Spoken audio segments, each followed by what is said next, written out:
देखिए, अपने करियर में बतौर एक फोरेंसिक इन्वेस्टिगेटर मैंने न जाने कितने ही क्राइम सीन देखे हैं। लेकिन आज जिस केस फाइल को हम डिकोड करने जा रहे हैं ना, गुवाहाटी का ये मामला, सच कहूं तो इसने हम तजुर्बेकार इन्वेस्टिगेटर्स को भी अंदर तक हिलाकर रख दिया था। ये कोई ऐसा केस नहीं था जहां सुराग आपको आसानी से मिल जाए। एक बिल्कुल आम सा दिखने वाला घर और उसके अंदर छिपी एक ऐसी भयानक इन्वेस्टिगेशन जिसकी किसी ने कल्पना भी नहीं की थी। आज हम इस खौफनाक सच की कड़ियां जोड़ेंगे और मैं आपको बिल्कुल उसी नजरिए से ये कहानी बताऊंगा जैसे मैंने खुद उस क्राइम सीन पर महसूस की थी। तैयार हैं आप? चलिए शुरू करते हैं। आप जरा इस बात पर गौर कीजिए, अगर किसी घर के अंदर ही एक खौफनाक राज दफन हो, ये ख्याल ही अपने आप में कितना डरावना है ना? हम सब मानते हैं कि हमारा घर दुनिया की सबसे महफूज जगह है। बाहर कितनी भी परेशानी हो, घर के अंदर हम चैन की सांस लेते हैं। लेकिन क्या हो अगर वही चार दीवारी, वही फर्श जिस पर आप रोज चलते हैं, अपने अंदर कोई बहुत ही काला, बहुत ही खौफनाक रहस्य छुपाए हुए हो? एक इन्वेस्टिगेटर के नजरिए से बताऊं तो सबसे डरावना पल वो नहीं होता जब आप किसी सुनसान जंगल में बॉडी ढूंढते हैं, बल्कि वो होता है जब आपको पता चलता है कि असली खतरा तो बिल्कुल आपके सामने, आपके अपने घर में ही मौजूद था। तो चलिए इस केस की गहराई में चलते हैं। गुवाहाटी का ये जोड़ा, सबिया रहमान और रहीमा खातून, बाहर से देखने पर ये दोनों बिल्कुल एक आम शांत जिंदगी जी रहे थे। किसी को, मेरा मतलब है पड़ोसियों तक को, रत्ती भर भी शक नहीं था। कोई लड़ाई झगड़े की आवाज नहीं, कोई ड्रामा नहीं। लोगों के लिए वो सिर्फ एक ईंट पत्थर का घर था जिसमें एक नॉर्मल परिवार रहता है। लेकिन अब दूसरी तरफ देखिए, उस शांत और नॉर्मल से दिखने वाले नकाब के ठीक पीछे, उन्हीं बंद दरवाजों के अंदर, एक जानलेवा और खौफनाक सच धीरे धीरे पनप रहा था। एक ऐसा भयानक धोखा तैयार हो रहा था जिसकी किसी को भनक तक नहीं थी। इस पूरे मिस्ट्री के दो ही मुख्य किरदार हैं। पहले मृतक सबियाल रहमान और दूसरी इस पूरे खौफनाक खेल की मास्टरमाइंड कोई और नहीं बल्कि उनकी अपनी पत्नी रहीमा खातून। अब इन्वेस्टिगेशन के दौरान जो बात मुझे सबसे ज्यादा अजीब लगी वो ये थी कि इन लोगों का कोई क्रिमिनल बैकग्राउंड नहीं था। पुलिस की नजर में एकदम साफ छवि।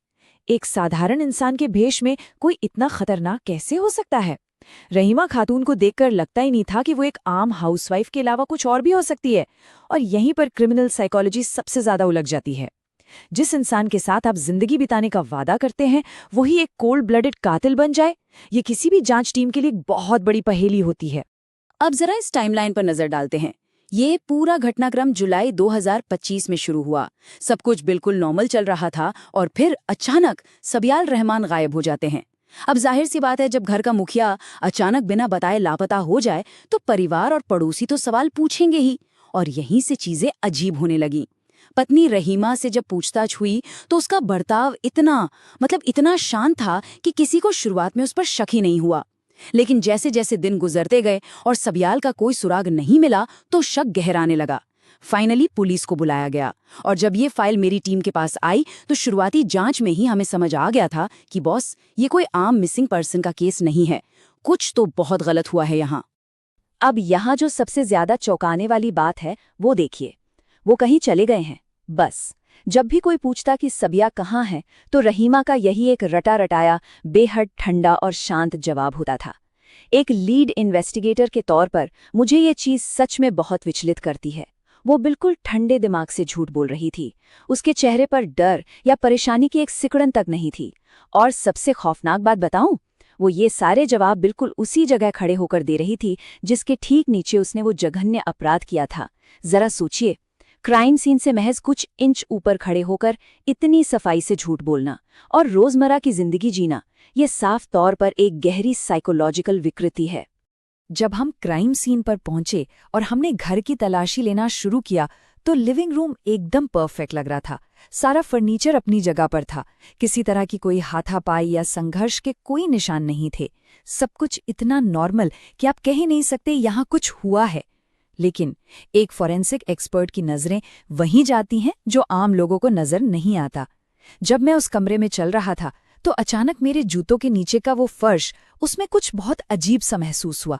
वो बाकी जमीन के मुकाबले हल्का सा उबड़-खाबड़ था, जैसे किसी ने हाल ही में उस जगह को खोदा हो और फिर बहुत ही चालाकी से उसे वापस प्लेन करने की कोशिश की हो। उसी एक पल में मेरे दिमाग की बत्ती जली।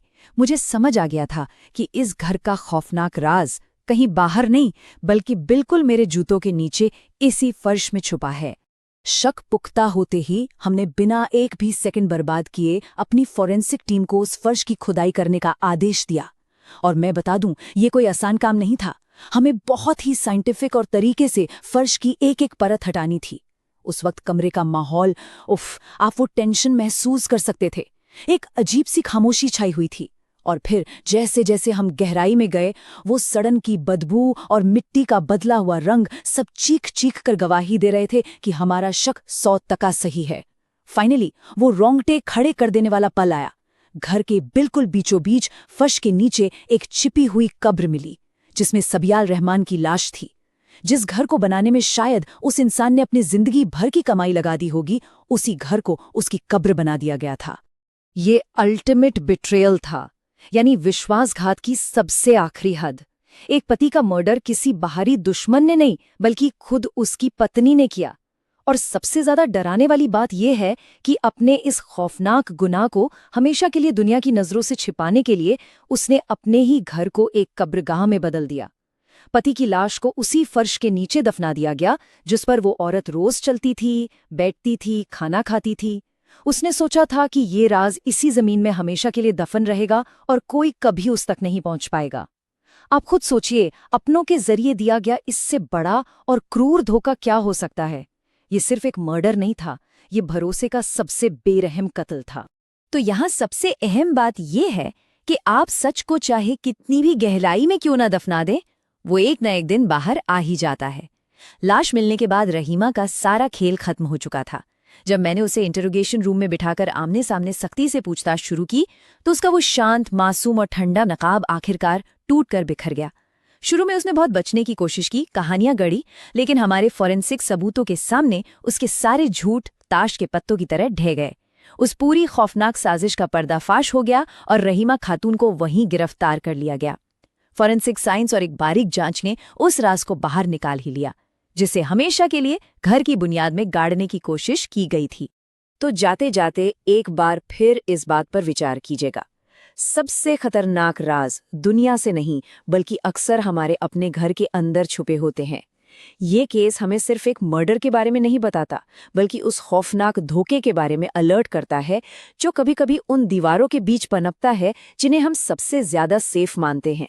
बाहर के खतरों से तो हम सब लड़ सकते हैं, लेकिन जब धोखा उसी घर के अंदर से मिले तो फिर आप बचकर कहाँ जाएंगे। इस इन्वेस्टिगेशन के बाद से जब भी मैं किसी शांत और साधारण से घर को देखता हूं, तो दिमाग में एक ही सवाल आता है कि क्या ये घर सच में उतना ही शांत है जितना दिख रहा है, या फिर किसी बंद दरवाजे के पीछे, किसी फर्श के नीचे कोई खौफनाक कहानी अपनी बारी का इंतजार कर रही है। इसी भारी सवाल के साथ आज की इस केस फाइल को हम यहीं बंद करते हैं।